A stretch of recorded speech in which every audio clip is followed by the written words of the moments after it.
The cold Parisian night pressed against the laboratory window like a pane of frozen glass. Inside, the only light came from the blue flicker of a monitor, casting long, sharp shadows across a desk buried in paper. Yurang stood motionless, his fingers tracing the edge of a stack of quantum equations. It was 2 a.m. He turned away from the diagrams, his gaze falling upon a single scrap of paper tucked beneath a heavy glass paperweight. The ink was dark, the handwriting precise. It read, "Why do human beings stop when they encounter beauty?" He stared at the words, his own reflection ghostly in the darkened window. He was a man of cold, hard logic, yet those words held a weight that his equations could not calculate. He reached out, tapping the paper, then withdrew his hand as if the ink were still wet. The silence of the lab was absolute, broken only by the rhythmic ticking of a clock that seemed to slow with every heartbeat. He looked back at his reflection, searching for an answer in his own eyes, but found only the same haunting curiosity that had kept him awake for days.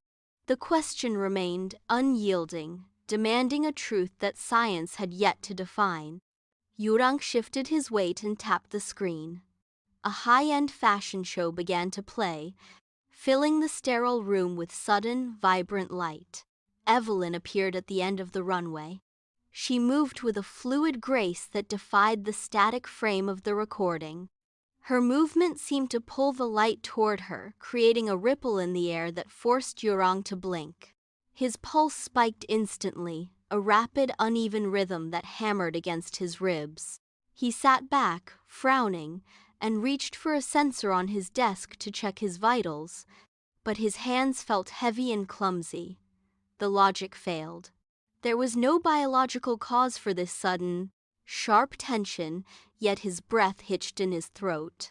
When she turned her head toward the camera, a wave of vertigo struck him, pulling the floor out from under his concentration. He reached out to pause the playback, but the image remained burned into his vision. He sat in the dark, his heart still racing, his scientific mind struggling to categorize the sensation of being completely, utterly overwhelmed by a single frame of light. He sat frozen until the first gray light of dawn bled through the blinds, turning the laboratory into a tomb of shadows. The video remained paused on his screen, a ghostly imprint of movement that would not let him go. He reached for a pen, his movements sharp and uncoordinated. He began to write, the nib scratching harshly against the paper. "Your beauty is not merely an appearance." He committed to the page. His hand hovered, then continued. "It feels like a phenomenon created by the entirety of human life itself." He did not pause to edit or analyze. The words poured out, a desperate attempt to map the landscape of a sudden, irrational devotion. He pulled a small photograph of himself from a desk drawer, a quiet, study-bound portrait, and placed it alongside the letter. He folded the paper with trembling fingers, pressed it into an envelope, and sealed it. He stood up, his legs stiff, and walked to the door. Outside, the city was waking, but he felt anchored to this singular act of reaching out. He dropped the letter into the outgoing slot, a final, irreversible bridge built across the void of his own isolation. The suite was silent, save for the hum of the climate control and the distant roar of the city far below. Evelyn sat by the window, the heavy curtains drawn back to reveal a sprawling skyline. She held the envelope between her fingers, the paper cool and textured. She slid the contents out. The letter came first, then the photograph.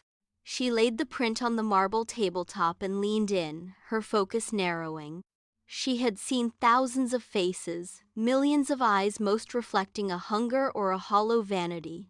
This was different. The man in the image did not look at her as if he wanted to possess her. He looked at her as if he were dissecting a star. She traced the line of his jaw with a fingertip, studying the stillness of his expression. There was a weight in his eyes, a strange, quiet melancholy that felt out of place among the superficial noise of her daily life. She rotated the photograph, testing the angles of the light. He remained steadfastly analytical, a frozen observer in a world of constant motion. A smile touched her lips, slow and genuine. She set the card down, turned back to the window, and watched the clouds drift, no longer seeing the city, but wondering about the mind that had sent this piece of paper across the dark. Sleep did not come as a transition but as a collapse. The hotel room dissolved into a vast, silent expanse of white stone. Evelyn stood on a floor of polished crystal that reflected a sky devoid of stars. The air here was thin, biting, and smelled of ozone. She walked forward, the sound of her own heartbeat echoing against invisible walls. A movement caught her peripheral vision.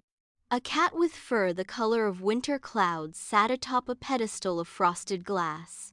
Its eyes were two piercing points of blue, sharp and unnatural. It watched her with an analytical intensity that mirrored the man in the photograph. Evelyn stopped. The silence pressed against her ears, thick and heavy. She reached out, her fingers trembling, desperate to bridge the distance between this hallucination and her own skin. As her hand hovered inches from the creature, it dissolved into a flurry of light. The crystal floor beneath her feet began to ripple like water. She gasped, the cold of the dream reality clinging to her even as the walls of the suite rushed back into focus. She sat up in the darkness, heart hammering, the ghost of those blue eyes still burning in her mind, blurring the line between where she ended and the world of the scientist began. The university garden was a sanctuary of decay. Autumn wind tore through the oaks, scattering brittle leaves that skittered across the pavement like restless insects. Yurang sat on a weathered stone bench, his focus locked on the blank page of his notebook.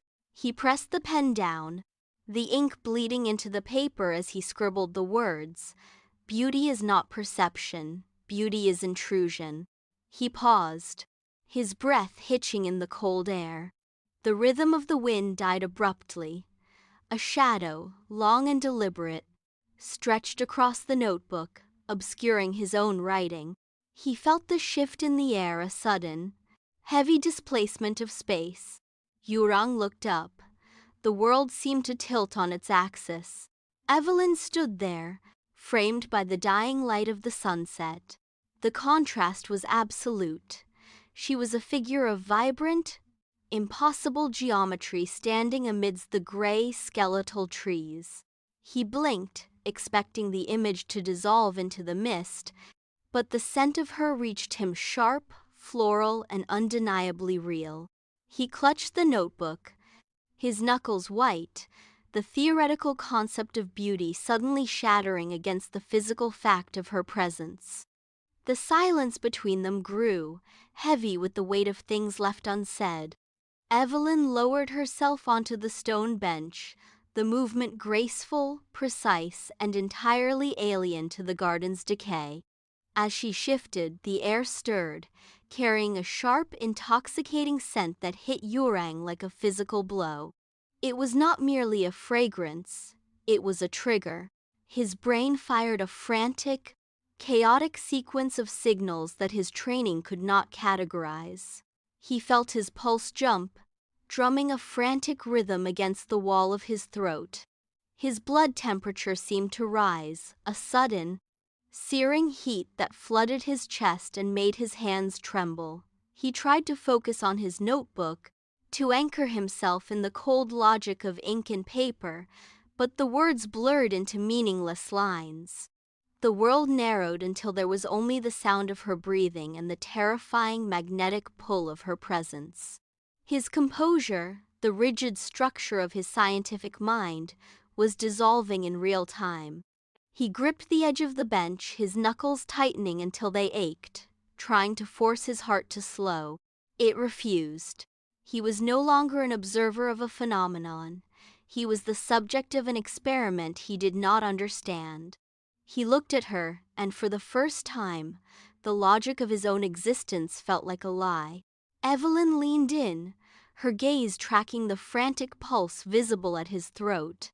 She reached over, her fingers hovering just above the notebook, and pointed to the ink-stained words. "Beauty is intrusion?" she asked, her voice low and steady. Yurang swallowed, the motion sharp and painful. He looked at the page, then back at her. "Humans do not just admire beauty," he said, his voice strained as he forced the words out. "They are reconfigured by it. It rewrites the architecture of the mind, replacing logic with a new, permanent structure." He felt his own thoughts shifting, the familiar pathways of his scientific reasoning buckling under the pressure of her proximity. He was describing his own destruction. Evelyn did not pull back. She tilted her head, her expression unreadable, her eyes searching his face for a tremor of weakness. "Like it is changing yours right now?" she asked. The question hung in the air, a direct strike. Yurang could not answer. The air between them grew thin, charged with a static intensity that made the skin on his arms prickle. He felt the rapid-fire chemical cascade in his brain, the adrenaline and the heat. Every defense he had built was failing. He was no longer observing the phenomenon. He was being dismantled by it, piece by piece, in the fading light of the garden. Evelyn turned her face away, watching the dead leaves dance in a tight, frantic spiral near their feet. Her voice was barely a whisper, yet it cut through the wind with absolute clarity. "Humans are strange creatures," she said. "When they fall in love, they walk willingly toward their own collapse." Her tone lacked judgment. It was a statement of raw biological fact. Yurang watched her profile, the golden light of the dying sun catching the sharp lines of her face, casting them both in a glow that felt detached from the city beyond the walls. He felt the cold iron of the bench against his hands, an anchor that no longer held him to his previous life. He looked at the path ahead and saw the end clearly. Every step he had taken since he first saw her on the screen had led to this clearing. He knew the trap was set, yet the magnetic pull was absolute. His heart hammered, a steady, rhythmic warning he chose to ignore. He did not turn away. He did not rise to leave. Instead, he leaned into the space between them, his breath hitching as he surrendered his logic to the inevitable. The garden fell into a deep, heavy silence, and in that stillness, Yurang understood that the collapse had already begun. The sun dipped below the horizon, leaving the garden in a deep, bruised purple. Shadows stretched across the grass, erasing the lines between the stone path and the surrounding trees. They remained motionless on the bench, two figures anchored in a silence that refused to break. Then, the perspective drifted. The view climbed, pulling away from the garden, rising above the university walls and the tangled, glowing veins of the city. The noise of Paris faded into a dull, rhythmic hum. Higher still, the clouds broke, revealing a vast, silent corridor of starlight. There, suspended in the cold, unyielding dark, a white cat sat upon a path of shimmering light. It did not move. Its blue eyes were fixed on the earth below, unblinking, reflecting the faint pulse of the city as if it were a laboratory experiment unfolding in real time. It was a witness to the collapse. The cat shifted its weight, its tail brushing against the crystalline surface of the void, and for a heartbeat, its gaze sharpened, piercing through the distance. Then, it turned its head toward the infinite, leaving the secrets of the garden to the stars.